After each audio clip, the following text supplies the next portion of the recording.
Welcome. Before we go on camera, I would like to cover a few points that apply to all of us in the live audience. I'm the moderator for this evening, and I am a member of the League of Women Voters, as is all of our question sorters and our timers and others in the room, so welcome.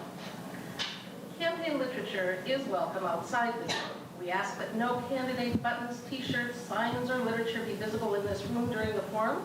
If you are interested in learning more about LWV Rochester or would like to be added to our distribution list, information is in the back of the room.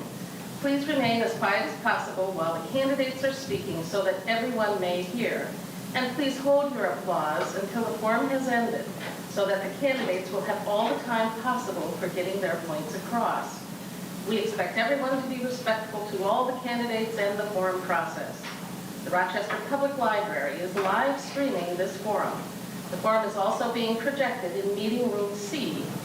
Tonight's forum will also be available for viewing from a link on LWV Rochester's website and the library website.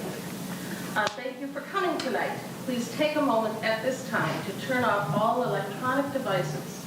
I would also like to remind the candidates to hold the microphone very close without touching it. I don't think they told me that. I think we're ready to go on air. If there's anything else from any leader, okay. Here we go. Good evening. I am Jane Callahan, a member of the League of Women Voters Rochester. I would like to welcome all of you tonight, the candidates, the audience, and those viewing at a later time, to this forum sponsored by the League of Women Voters Rochester. We'd also like to thank our generous partners of tonight's forum, the Rochester Post-Bulletin, the Rochester Area Chamber of Commerce, and the Rochester Public Library for their help. The League of Women Voters is a volunteer organization organized at the local, state, and national level to encourage citizens to participate in government. While we as a league do study and take stands on issues, we never endorse or oppose political parties or candidates. The views expressed in this forum are those of the candidates, not those of LWV Rochester or any partner or sponsor of this forum, and the sponsorship of the forum is not an endorsement of any candidate. It is our purpose in sponsoring this forum to provide you with an opportunity. Should we start over? No, you're good. To hear candidates discuss face-to-face issues that are important to you. Tonight's questions have come from LWV Rochester, the Post-Bulletin, the Chamber of Commerce, and members of our audience. You are welcome to submit as many written questions for the candidates as you like. Just hold up the cards as you finish them, and a league volunteer will collect them throughout the forum. If you are watching the live stream, you may email questions to lwvrochester at lwvmn.org. Tonight's volunteers who are managing the questions are also league members. Questions that are unclear, hostile, or of a personal nature will not be used. Given our format, your questions must relate to all candidates. Questions that fall in the same general area or which have been addressed in opening statements may be consolidated to allow the moderator to cover as many topics as possible in the time allotted. We appreciate questions that are forward-looking rather than a review of past issues. If the answer was unclear to you, feel free to submit a follow-up question or to ask the candidate after the forum. Cards become the property of the League of Women Voters Rochester. As there is never enough time to cover all the issues in a limited time and setting such as this, please feel free to contact the candidate's campaign headquarters directly if your questions are not addressed tonight. We'd like to thank all candidates for running for office, for offering to serve their community, and for the enormous time, dedication, and commitment that running and serving demand. We encourage our members as individuals, as we encourage each of you, the voters, to get involved in your community and the political party of your choice. Welcome to tonight's forum, which features the candidates for Olmsted County Commissioner District 5. Candidates for this seat are Catherine Davis, Mike Mackin, and Michelle Rossman. Candidate Rossman could not be with us here tonight, but she has given us her opening statement, which will be read by Ginny Amundson, League of Women Voters member. Now, do you want to use my microphone? Oh, there. Good evening. I'd like to thank the League of Women Voters for hosting this forum. I apologize for my absence, but I am supporting my 3 sons and countless other 4-H members at the Olmsted County 4-H Blue Ribbon Auction tonight. This is a culmination of many months of hard work, and as a 4-H alumni, 4-H mom, and volunteer leader, I play many roles in helping to make this event a success. My role as a 4-H volunteer is just one way I use my talents to support Olmsted County. I am so grateful for this opportunity to be a candidate for Olmsted County Commissioner. County commissioners are elected to serve as the voice of their constituents and represent them in county government. My extensive experience in working with diverse stakeholders in food safety and environmental sustainability programs will be helpful as I interact with community members to understand their needs, bring that information to county government decisions, and represent District 5 residents. As a small business owner and in my professional career, I've managed large budgets, honed my project management skills, and led teams. My commitment to impacting the future of Olmsted County is driven by our family legacy as farmers and by my personal passion for community engagement. I feel an obligation to apply my talents and experience as a community leader, and serving as a county commissioner would be a tremendous way to support a thriving Olmsted County. To learn more about me and connect with me on social media, please visit my website, rossmanforolmstedcommissioner.com. Thank you. Thank you. Now we will begin our forum. Each candidate will have 2 minutes to offer an opening statement. The candidates will then respond in turn to questions provided by LWV Rochester, this evening's partners, and by the audience. Candidates will have 1 minute each to answer those questions. The candidates will then have 2 minutes each to make a closing statement. I would like to suggest to candidates that you make your answer as succinct as possible.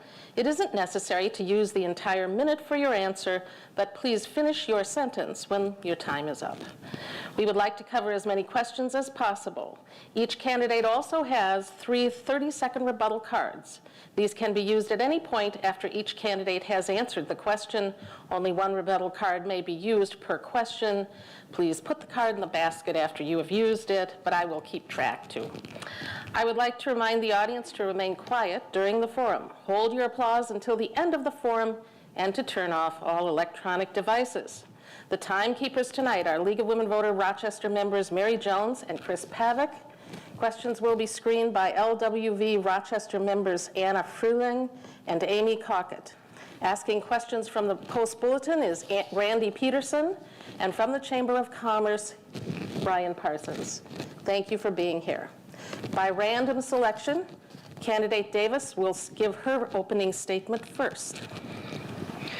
Well, hello, my name is Catherine Davis, and I'm a 30-plus year resident of Olmsted County.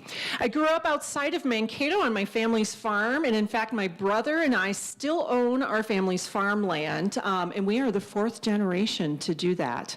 After graduating from Mankato State University, I moved here to Rochester to teach junior high music. My husband, who is a native of Hayfield, followed me here after he finished school, and we have raised our 2 children, Connor and Katrina, here, and they are both working and going to school here in Minnesota.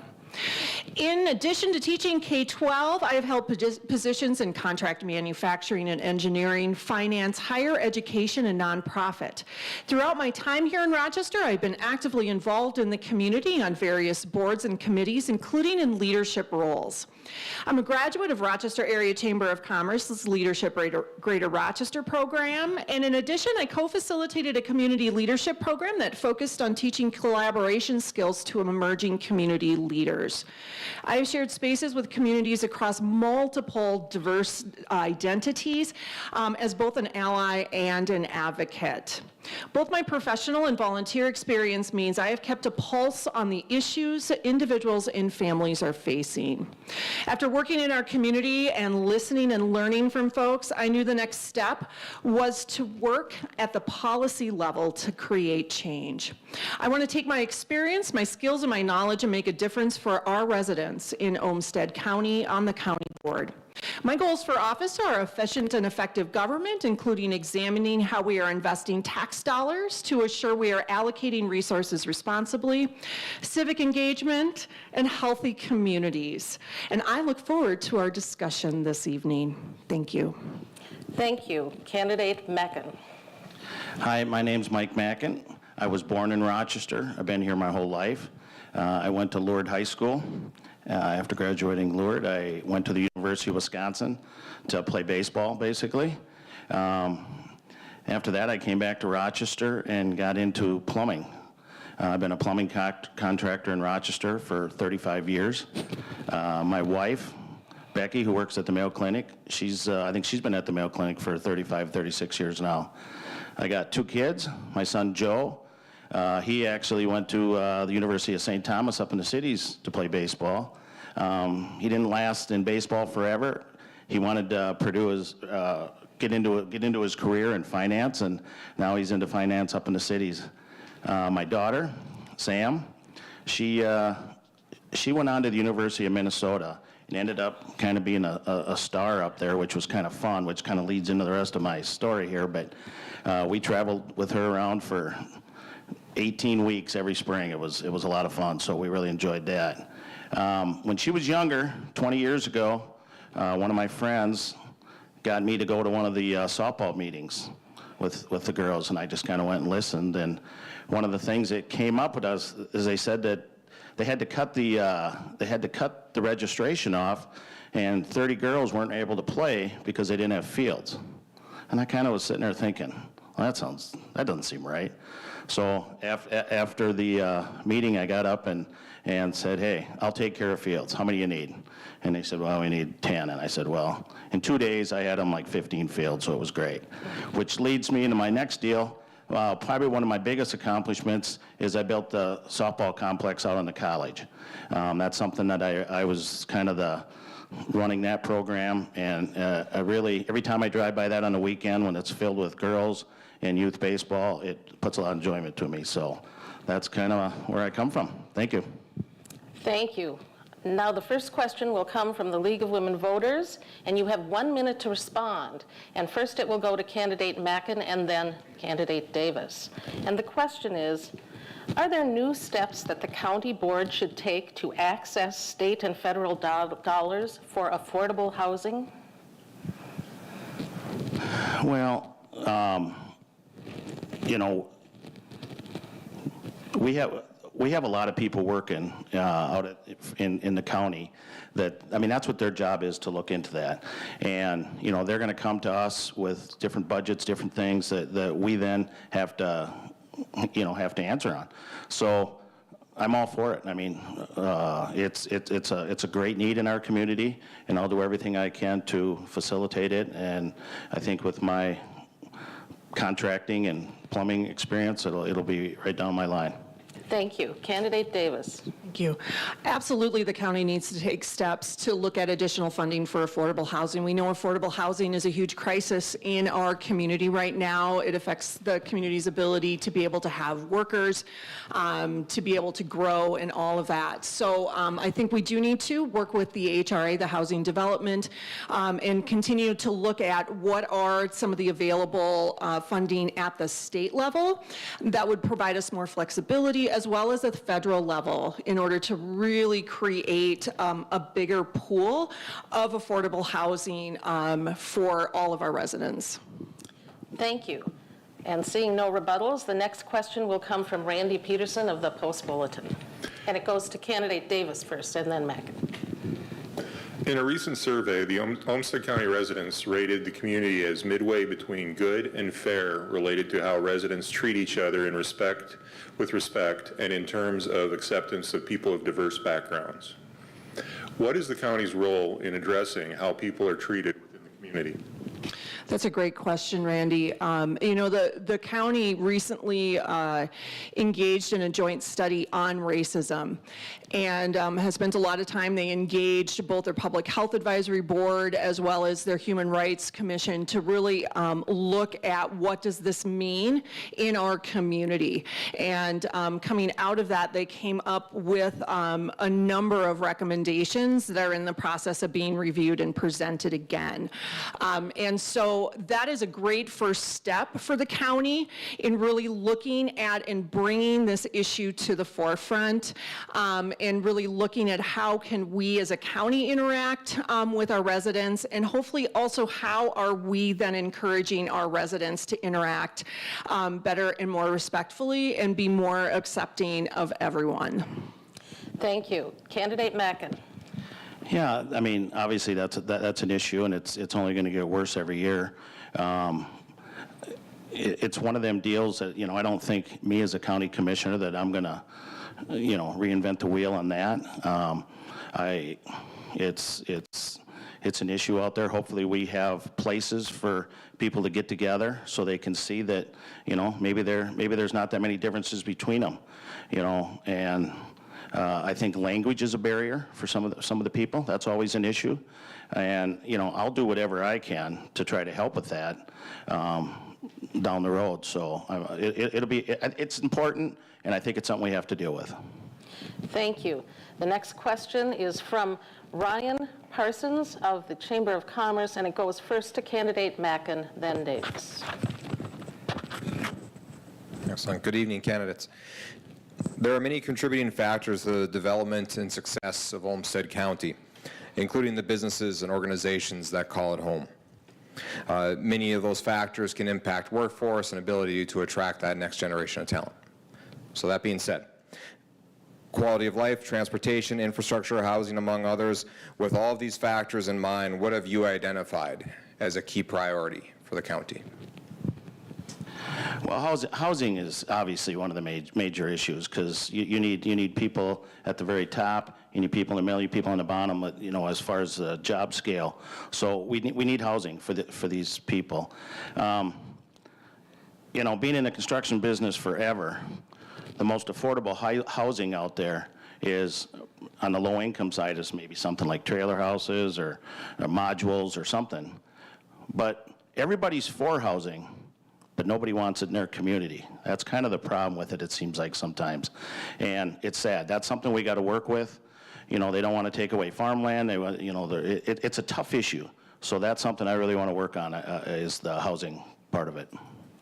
Thank you. Candidate Davis. Could you repeat the question? Yes, you bet. There are many contributing...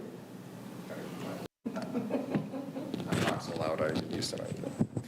There are many contributing factors to the development and success of the county, including the businesses and organizations that call Olmsted home. Quality of life, transportation, infrastructure, housing, among others. With these factors in mind, what have you identified as a key priority for Olmsted County? Thank you. And I would agree with candidate Mackin. I mean, I think, as I mentioned before, affordable housing is huge. It is absolutely huge in our community. We have to create more of a base, more options through the creation of more affordable housing, through making sure that we're maintaining affordable housing. I also think that we also have to look at quality of life, and that's quality of life for all of our residents. And again, making sure that we have a safe community, that there are things that people can do in our community through our parks, and that we are providing access to housing, food, medical needs as well. So those are the things that I would want to focus on as county commissioner. Thank you.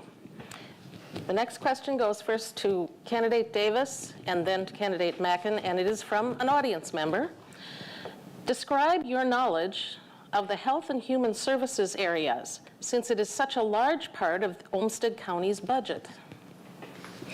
Yeah, the House and Human Services Department is huge. And so starting with public health and the work that they do to keep our communities healthy with epidemiology. Of course, we were very much in the news with COVID, but also just keeping us safe through environmental services and making sure our restaurants are safe, our housing development, and we've talked about that, in making sure that we have adequate housing, our community corrections, and that the work that they are doing to make sure that we are creating an opportunity for everyone to be successful, even if they have had some trouble. Our veteran services, child and family services, making sure we're providing all of those sorts, family support and assistance, and then adult and family services. And all of those are so important in keeping our community healthy. Thank you. Candidate Mackin. Well, as far as health goes, I guess if I wanted to be sick or had to be sick, I guess there's no better town to be sick in than Rochester, with the Mayo Clinic and Olmsted and everything else we have.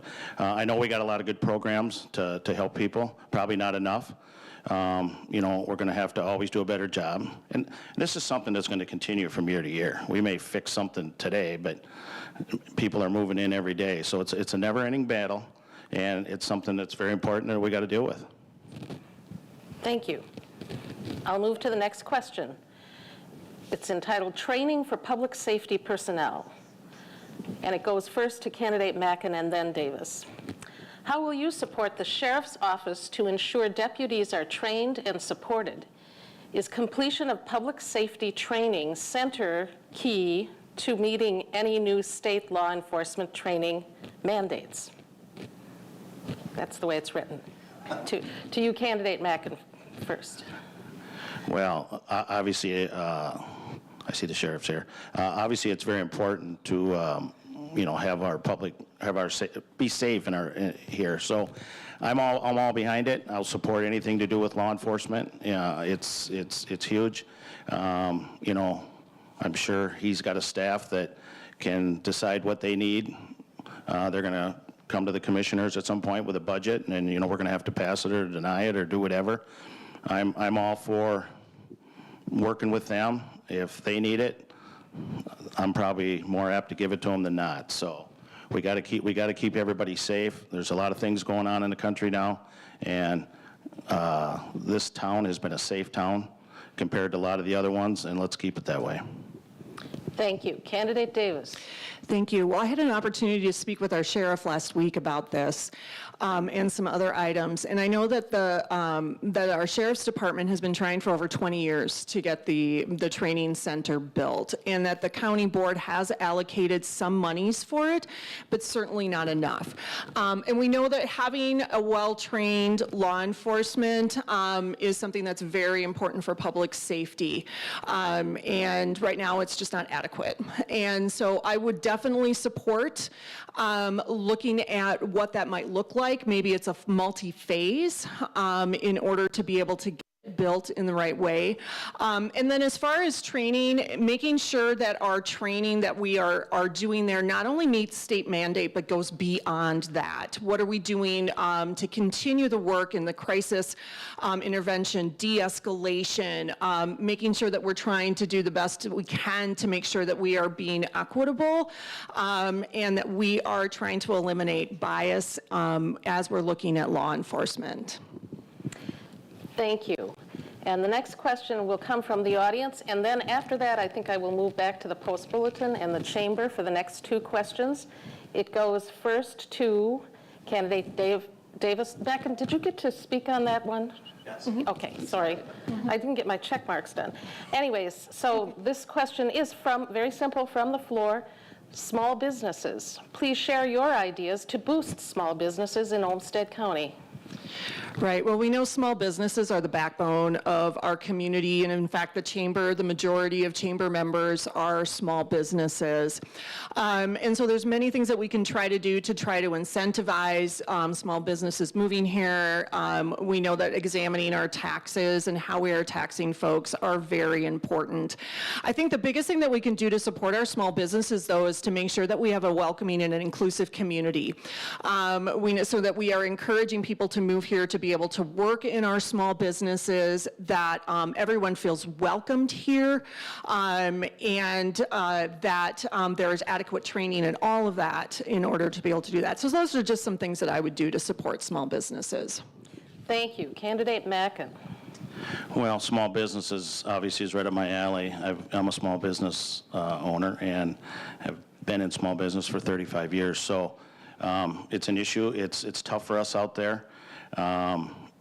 Sometimes it seems like in town here we chase businesses away that are trying to come with all the red tape and the permitting and the taxes on their, and how high rent is and different things. So we got to make it easier for them. That is the key.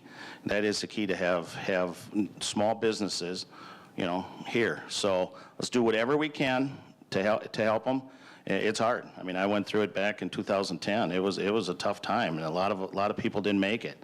I'm grateful I did. So I'm here to help them in any way we can. I'm all for it. Thank you.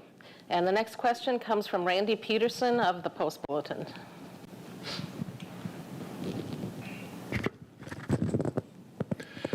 Current commissioners have voiced support for paying for half the cost of constructing a new interchange at the intersection of Highway 14 and County Road 44.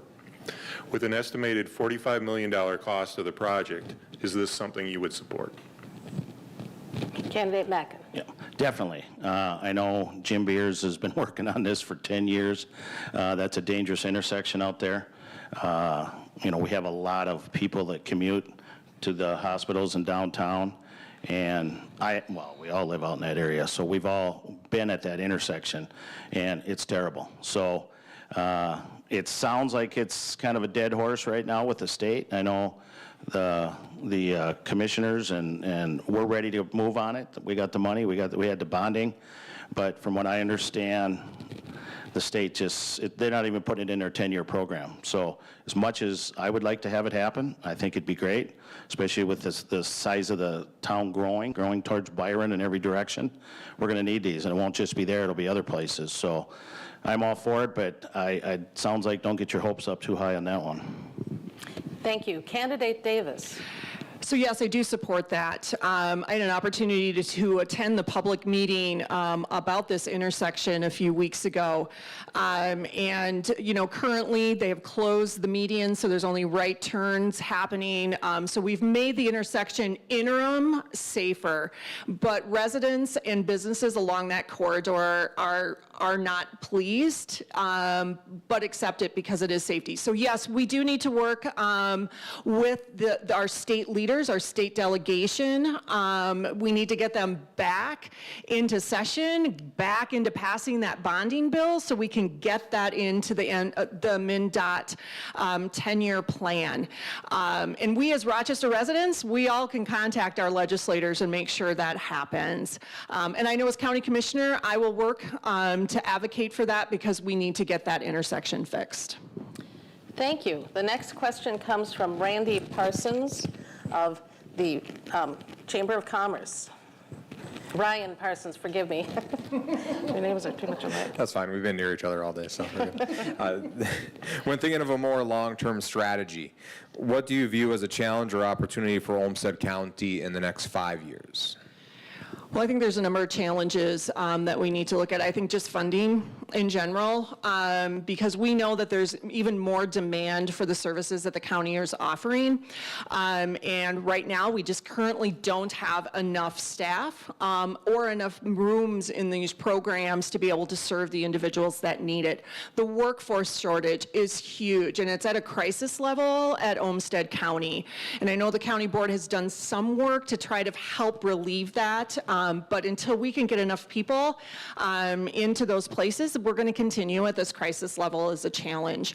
On the flip side, I think times of challenge also provide us with the opportunity to do even more innovative things, working with the county to making sure that we're being most efficient. Can we partner more with other government entities, nonprofits, and businesses to really think about how we can deliver services? Thank you. Candidate Mackin. I think some of the problems that we have today are, you know, we can address some of these problems, but some of these things are always going to linger and be out here. You know, our county, fortunately, has some money in our county where we can have services for people. And, you know, once we take care of a lot of these people, I think other counties will know what we're doing, and some of those people are going to migrate to Rochester. And so it's kind of going to be a never-ending, let's say it's housing. You know, let's say we got 30 homeless people and we get them all houses. I think we're going to have more people continuing to come into the community, and it's just the way it is. This is a great community. We do have a pretty good budget, and I think that's just going to be something that we're going to deal with all the time, and I'm up for anything we can do to make it better down the road. Thank you. We'll return to some questions from the floor. This one is on elections. Goes to Candidate Mackin first and then Davis. What role do county commissioners have in ensuring safe and fair elections? Well, I think Olmsted County's we got an election board that's, you know, one of the top-notch ones in the state. So I haven't heard anything of election fraud or any issues. I know you can vote. You can vote now. You can vote anytime. I've done absentee ballots. I used to go deer hunting up in Canada during the voting time, so I always went early, and it was a piece of cake. So I think we do a great job here. So personally, I'll continue to make sure we're on top of that. I'm not going to stick my nose into something that's working great. And if they need us for something, I'll be here. But I think that's one thing that we really do a good job here in our county. Thank you. Candidate Davis. I think there's a number of things that the county commissioners can do. Number one, we need to assure that all of our election laws at the state are being followed. Number two, we need to make sure that our redistricting maps and the maps that are drawn are fair and free of gerrymandering. Number three, I think that we also need to make sure that we are supporting early voting, which the county already does, but making sure that early voting sites are available at times when folks are able to access them. And then I also think that we just need to provide that overview and support for the elections department, who I agree with candidate Mackin do amazing work and really have created and implemented a system that is fair and something that we can trust. Thank you. The next question is from the League of Women Voters, and it goes to Candidate Davis first. Affordable and accessible childcare is an ongoing issue with never enough employer, federal, or state resources. Do you have ideas on how the situation could be improved in our county? Boy, when we talk about affordable housing, when we talk about, being able to have a workforce that we be able to work affordable and accessible and quality childcare is huge. And so, I mean, I think as a county, we need to be working with our organizations here in town to make sure that we are creating enough and incentivizing and making sure that we have enough childcare, affordable childcare. I also need to be think we need to be looking at additional funding sources so we can provide supports for folks to be able to afford those if they need those types of supports. Thank you. Candidate Mackin. Yeah, I agree. With the workforce, we need people out there working. We need them to get out of the house and get out to jobs. And it's hard. I know when we tried to find daycare, it was always hard. But, if there's something we can do, if there's some grants or anything we can do to encourage people and help them out, I'm all for it. It's a tough deal. Although I know when we had kids, we were tickled to death to get them to daycare. So, so it is important. I think it's good for everybody. So I'm behind anything to help that also. Thank you. And this is a question from the audience on farming and It's a little longer, so listen to me carefully. According to an audience member, Olmsted County dedicated $3 to $5 million in the American Rescue Plan Act, from the American Rescue Plan Act dollars, towards incentivizing better farming practices. How will you promote better practices for farming operation in Olmsted County? Well, with farmers, I mean, I think they do a great job. You know, there's the one thing that's big in farming now is cover crops, you know, to make sure that our water table, our water system is taken care of from all the fertilizers and all the stuff that they put on the crops. I know they have along waterways, they have sets back of, I don't know what it is, 50 feet or something. And, you know, people have done research on that, and that's the necessary distance you need to keep our water supply safe. And there's different pesticides and different things that come out every year, and we got to stay on top of it because, you know, we got to keep our water clean. We got to keep our natural resources the way they've been. Thank you. Candidate Davis. Thank you. You know, I think that the Soil and Water Conservation Office does a great job partnering with our farmers in working on just this. And as Candidate Mackin said, making sure that we are incentivizing farmers to be using cover crops, making sure they have that 50-foot buffer in there, and other things that we're doing to make sure that our farmers are able to be successful in what they're trying to do, as well as protecting the environment. Thank you. One more question from the audience. Two more. This one goes to Candidate Davis first on clean energy. What actions will you take to promote sustainable energy use in Olmsted County, and how will you achieve that?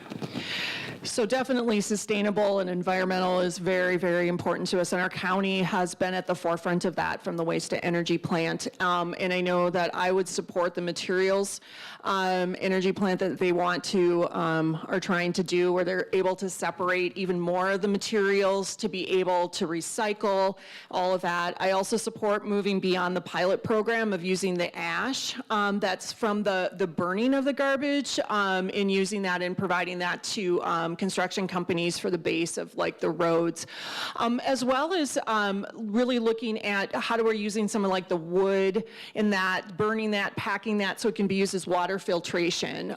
There's a pilot of that going on. In addition, continue to look at what we can do to approve the use of more purchase of electric vehicles, what we can do with solar and wind as well. Thank you. Candidate Mackin. Yeah, being in plumbing, one of the things that I've been to quite a few seminars and stuff on is the solar. And I think solar might be one of the things down the road that once the prices get right is really going to be helpful. You know, we have the wind. If you drive out to the east or something, we have windmills or whatever they are all over the place. There's hundreds of them. So I mean, we got that going. But I think solar is kind of one of the things of the future. I mean, you get beautiful sunny days like this. It's, in essence, it's kind of free heat, free energy. Sometimes we get too much heat. We got to deal with it. We got to find a place to dump some of it. But I think solar is going to be one of the ways down the road. As far as the electrical vehicles, obviously they're coming.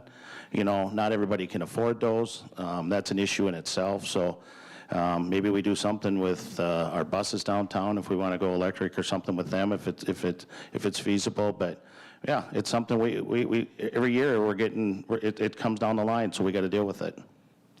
Thank you. And I think we'll have one last question from the audience, and I really like this one, and it goes first to Mackin.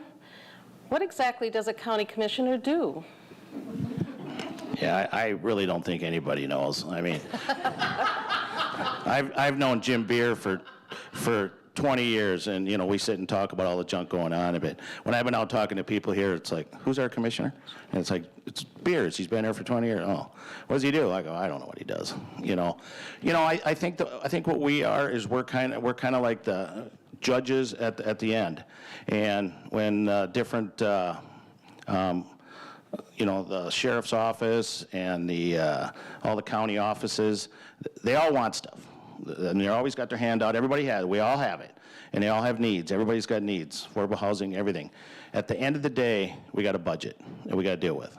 It's, not everybody can have their wish list, and we got to kind of maybe rotate it around so everybody's happy. We got to pick the stuff that's the most important first. We can't let that go, but our job is to kind of be the referee to make sure everybody kind of get what they want from year to year. Thank you. Candidate Davis. I love this question. I get this question a lot. When I first talked about running, when I'm at the doors, talking with folks. So a county commissioner, it's a really important job. The decisions that we make directly impact folks. We're responsible for allocating the state dollars that come down in the different programs and making sure we're allocating those appropriately. We set the policy and direction for the county as well, as far as, from both helping to identify that as well as how we fund it. We have a responsibility to be good stewards of the tax dollars that we're doing. That includes setting the tax levy and thinking about how we're going to do that in a way that balances what the needs of the county are and what the needs of the residents are, as far as what our residents can bear as far as that. In addition, we have a responsibility, and we would sit on a number of committees. The county actually makes up the HRA board plus one resident, so they have their hands in a lot of different things. Most importantly, though, that we are representatives of the people that elect us and making sure that we are representing them well. Thank you. This concludes the questions portion of our forum. So we now go to closing statements, and we reverse the order of the opening statements. So Candidate Mackin, you will go first. Well, I just want to kind of talk about why I think I'd be a good commissioner.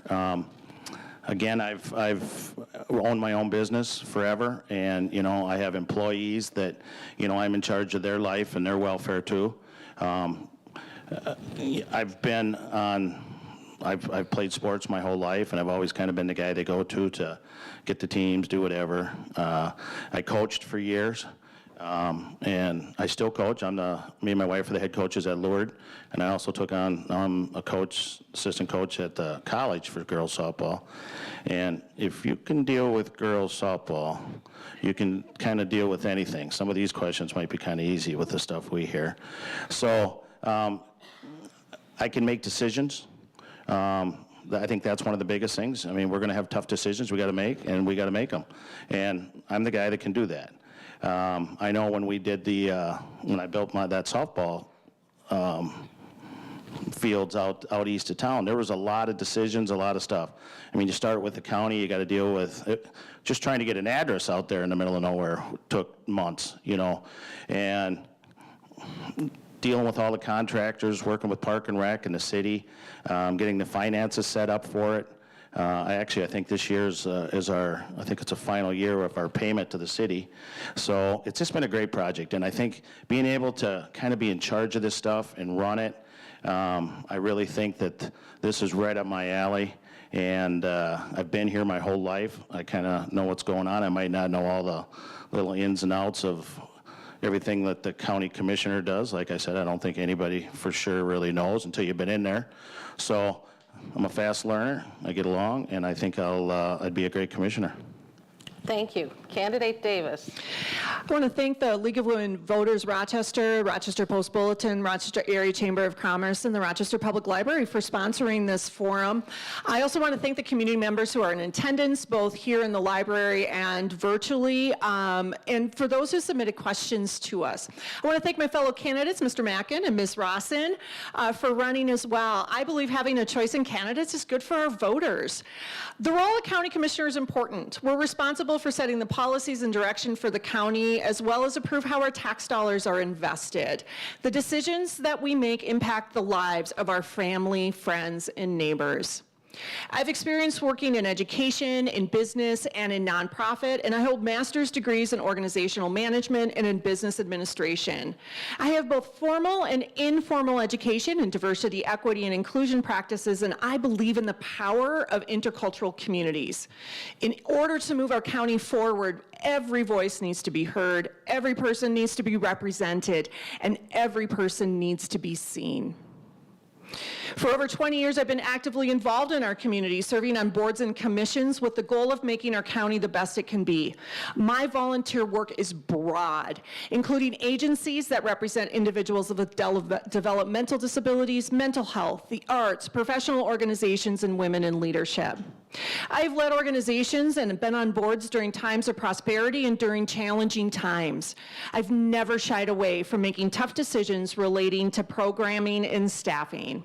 I analyze data, both the story and the statistical. I listen to multiple perspectives, and I conduct my own research to arrive at the best decisions. I will bring my ability to listen and learn, as well as my experience and knowledge to my role as County Commissioner. I ask for your vote on August 9th. Thank you. Thank you. I would like to thank each of the candidates for participating in tonight's forum. Thank you for your service to the community and for your willingness to participate in the democratic process by running for office. I would like to remind you that the views expressed in the forum tonight were those of the candidates, not those of LWV Rochester or any partner or sponsor of the forum. Thank you all for coming tonight. Thanks to our partners, the Rochester Area Chamber of Commerce, the Post-Bulletin, the Rochester Public Library. Remember that primary election day is August 9th, and that early voting has already started. If you have voted by absentee ballot and would like to change your ballot based on what you learned tonight, visit minvotes.org for more information on that process. Please remember to vote. If you have a question about your polling place, you would like to see your sample ballot or learn more about the candidates, visit vote411.org or the Secretary of State's website. To see the forum again, access the forums from LWV Rochester or the Rochester Public Library website. Good night, everybody, and now you can applaud.